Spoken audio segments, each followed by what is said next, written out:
Sigle sindacali unite per tutelare le due case di riposo ISAC, al via una raccolta di firme. Le lacrime di una coppia di pazienti dell'ULSS 7 che segnalano liste d'attesa e ritardi al San Bassiano.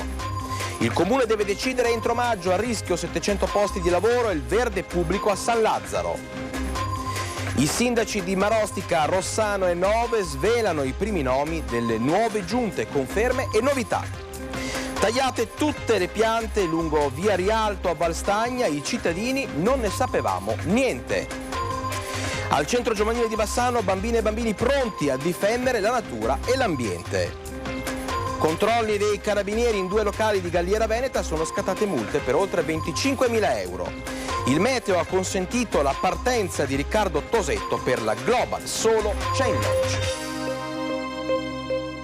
Un cordiale buonasera a tutti voi telespettatori, ben ritrovati all'appuntamento con l'informazione di TG Bassano. In apertura le lacrime di una coppia di pazienti dell'ULSS 7 che segnalano ancora liste d'attesa e disagi al San Bassiano. Io sono convinta che come me ce ne sono migliaia di altre persone nella stessa situazione. Uno va all'ospedale di Bassano, ti mettono in lista d'attesa e poi non ti richiamano più. Parole rotte dal pianto, parole difficili anche solo da ripetere senza rivivere il dolore, la preoccupazione e la rabbia per l'ennesima segnalazione di problemi nell'ULSS 7. A chiamarci è una signora di Cartigliano malata oncologica con il marito diabetico che oltretutto è anche il suo caregiver. Il problema di cui ci parla è legato proprio al marito che da gennaio è ancora in attesa di una visita diabetologica. In base a quanto ci riferisce dal CUP e dal San Bassiano solo silenzio e attese, senza risposte, senza rispettare tempi e scadenze. Con l'ospedale di Bassano ho chiuso, letteralmente. La visita diabetologica, importante perché la salute del marito è peggiorata, doveva essere fatta 5 mesi fa, ma ad oggi ancora niente. E nel frattempo gli esami fatti per la visita fissata a gennaio sono scaduti. Altre spese, altro stress, altro tempo perso. Metà degli esami che ha fatto ha dovuto farli a pagamento perché appunto per gennaio non c'era sufficiente tempo per farli perché lo avevano messo in lista d'attesa ovunque, poi non chiama nessuno. Addirittura l'eco addominale ancora lo devono chiamare da dicembre che è in lista. Siamo a fine maggio ormai, da gennaio. Allora uno si sente anche preso in giro. Un caregiver che proprio a causa del diabete non riesce più a guidare e a provvedere in pieno alle esigenze della moglie, lo ripetiamo, malata oncologica. E anche lei, ci racconta nel recente passato, avrebbe avuto numerosi problemi con l'ULSS 7. Glielo sto raccontando, ma per me è difficile perché ne ho passate tante. Io ho sempre detto a mio marito, non è giusto, non sono giuste queste cose, perché quello che è successo a me potrebbe capitare a mio figlio, ai miei nipoti, e non è giusto.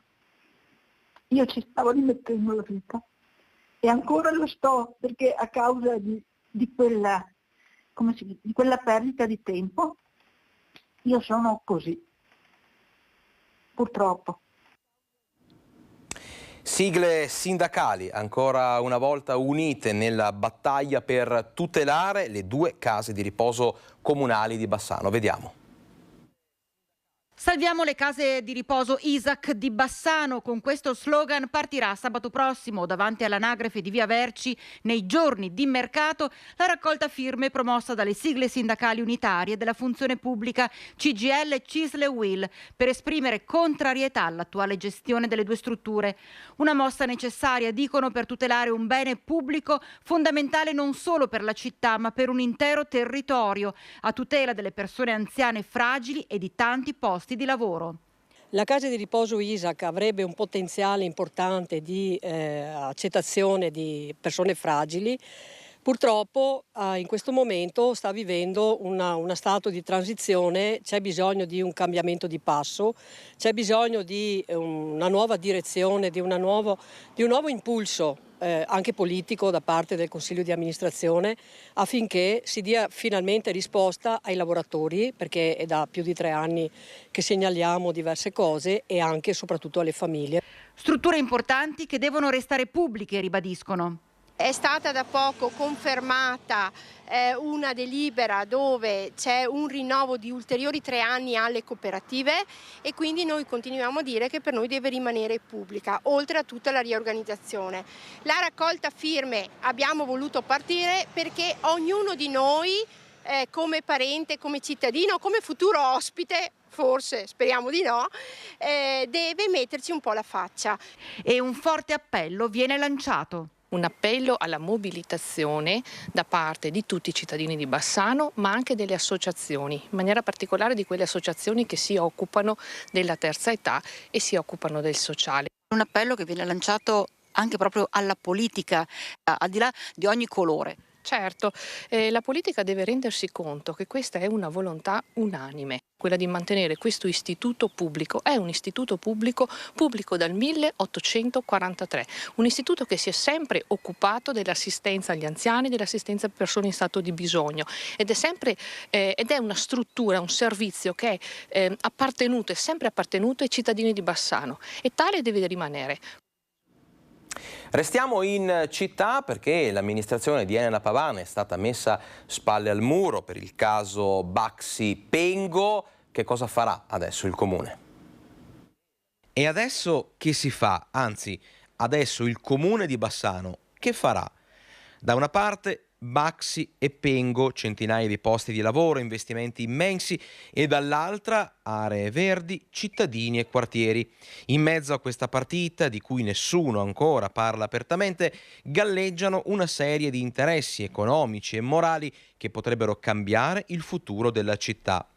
Pochi giorni fa la Baxi ha inviato al sindaco di Bassano, Elena Pavana, ai consiglieri comunali e alla giunta una mail nella quale spiegava che l'azienda deve allargarsi e per farlo ha identificato lo stabilimento ex IAR. E qui entra in gioco Pengo, che in quel polo ha un magazzino e che dovrebbe realisticamente poi spostarsi a San Lazzaro per cedere il magazzino a Baxi. Ma la pratica San Lazzaro è finita su un binario morto. Dunque, se Pengo potrà insediarsi in San Lazzaro, si libererà l'ex IAR e tutto andrà a posto. In caso contrario, Baxi potrebbe investire per le nuove linee produttive all'estero. Al momento nessuno parla, anzi qualcuno lo fa, e filtrano indiscrezioni di un incontro già avvenuto tra Baxi e l'amministrazione Pavan per mettere sul piatto questo out-out. Ma il tempo stringe, Baxi sollecita l'approvazione di un atto politico e amministrativo che il comune dovrebbe attuare entro 2 settimane. Un'operazione che mette con le spalle al muro l'amministrazione pubblica, che al momento tace, ma fino a quando potrà permetterselo? E adesso spazio al post elezioni, ci spostiamo a Marostica dopo la vittoria di Matteo Mozzo. Tutto è ancora aperto per quanto riguarda il Toto Giunta. Farò delle valutazioni in base naturalmente a quante sono state le preferenze portate a casa e anche in base un po' alle competenze che ho potuto riscontrare sugli uscenti in questi 5 anni. Ci saranno sicuramente ingressi nuovi e anche riconferme. Il sindaco Mozzo tende a non fare anticipazioni, ma il Toto Giunta a Marostica in verità avrebbe già almeno 2 caselle occupate. Sembrano ormai certe le riconferme di 2 componenti di giunta uscenti, Enzo Colosso, assessore esterno al bilancio, e il vice sindaco Valentino Scomazzon, per lui quasi 500 preferenze alle elezioni. Chi mi conosce bene sa quanta è la stima che ho di Valentino e vedrà nei prossimi giorni la lista completa. Non svelo niente, però su Valentino penso non ci sia niente da dire. In realtà realtà ci sarebbe anche un terzo nome già pronto, quello di Ilenia Bianchin, pure lei membro di giunta del primo mandato Mozzo, con delega al turismo e alle attività produttive, premiata dagli elettori di Marostica con 448 preferenze. Ma sulla riconferma della Bianchin il sindaco non si sbilancia, non conferma e non smentisce. Ma se è vero che il secondo mandato Mozzo sarà all'insegna della continuità, con ogni probabilità anche la terza casella del Toto Giunta è già occupata. Insomma, come accade sempre in questi frangenti, le bocche rimangono cucite, ma dietro le quinte il confronto è più che mai acceso. E in settimana dovrebbero sciogliere le riserve sulla giunta anche i sindaci di Rossano Veneto e Nove. A Rossano Veneto la giunta dovrebbe essere pronta entro venerdì. Ci sono delle certezze e ancora qualche punto di domanda. Un nome in verità io l'ho dato fin da subito, perché il mio vice sindaco sarà il sindaco uscente, l'ex sindaco Morena Martini. Sugli altri 3 nomi ci stiamo lavorando, abbiamo un incontro questa sera e un incontro domani sera con gli amici eletti della mia maggioranza, e conto per venerdì di avere già la rosa di nomi ben definita, in modo da essere pronti martedì prossimo in Consiglio Comunale a presentarli. Sicuramente appunto la Morena Martini come vice sindaco, e credo che in questi anni ho lavorato molto bene anche con Elga Battaglin, i risultati elettorali l'hanno premiata e quindi penso che un posto in giunta per lei, se lo vorrà, ci sarà sicuramente. Non si sbottona invece il sindaco di Nove, 4 assessori da nominare, 2 di Fratelli d'Italia e 2 della Lega, tenendo conto anche delle quote rosa. Non abbiamo ancora definito i nominativi, ma le idee sono abbastanza chiare e delineate. Contiamo nei prossimi 2 giorni di poterla presentare. Abbiamo 2 capigruppo che sicuramente faranno parte, anzi presumo faranno parte della nostra giunta. Potrebbero dunque entrare a far parte della giunta Rebellato Remo Zamminato, Fratelli d'Italia, e il leghista Walter Marcon. Tagliati gli alberi di via Rialto a Valstagna, ma i cittadini dicono noi non ne sapevamo niente. Prima, dopo. Amara sorpresa per i residenti in località Valstagna, dove lungo la centralissima via Rialto sono state tagliate tutte le piante che ornavano il lungo Brenta.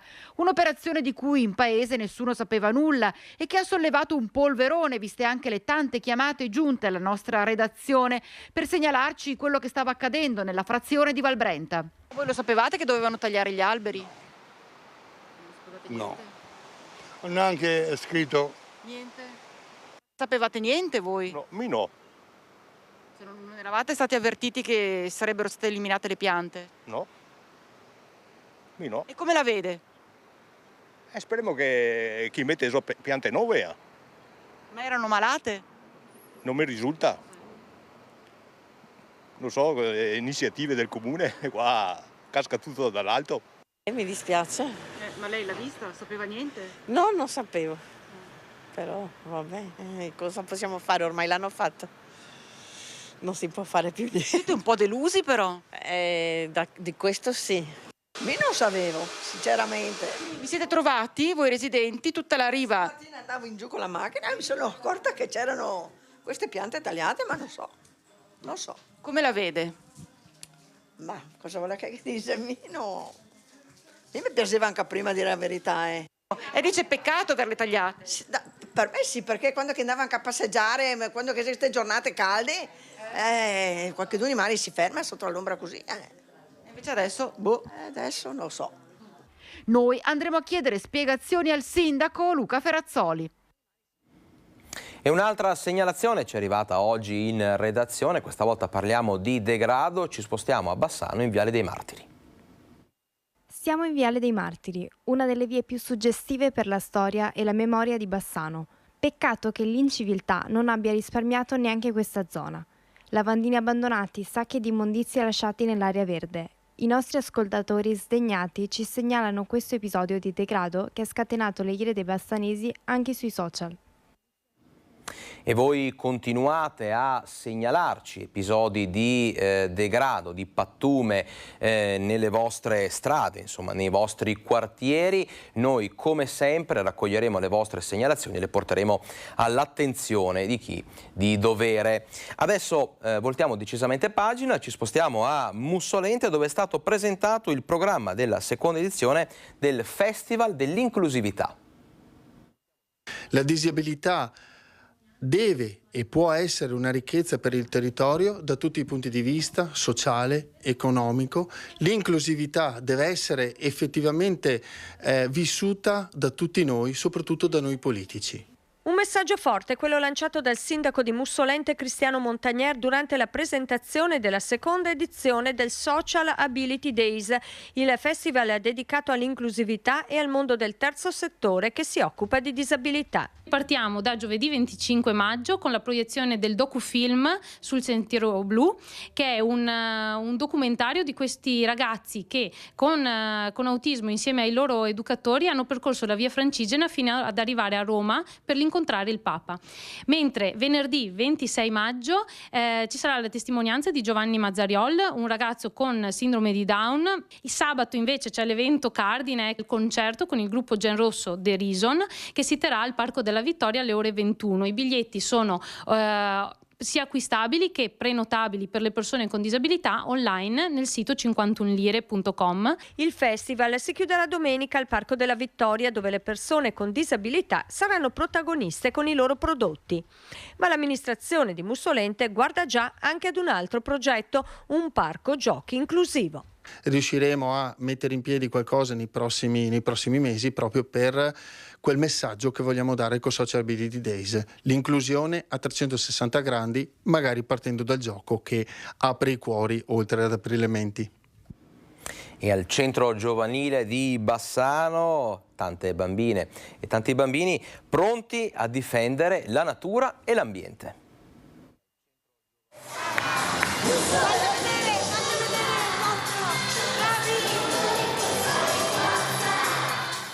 Eccoli gli ecopirati all'arembaggio, bambine e bambini dell'ultimo anno delle 10 scuole paritarie dell'infanzia di Bassano che in una mattinata di festa hanno toccato i delicati temi della tutela dell'ambiente, della natura e della terra.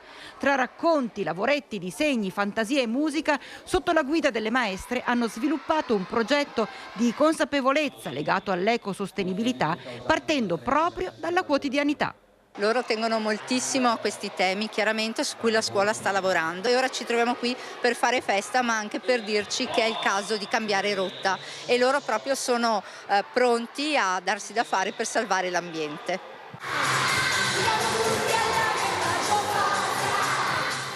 Cominciamo da questo braccialetto, che cos'è?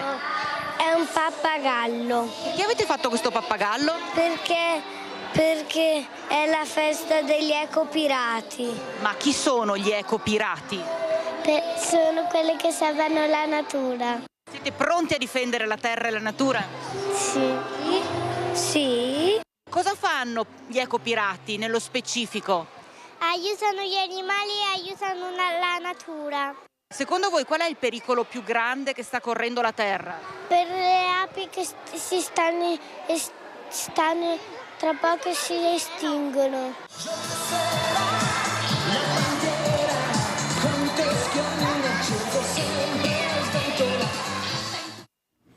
Insomma, con questi ecopirati siamo sicuramente in buone mani. Adesso vediamo alcune brevi notizie dal territorio.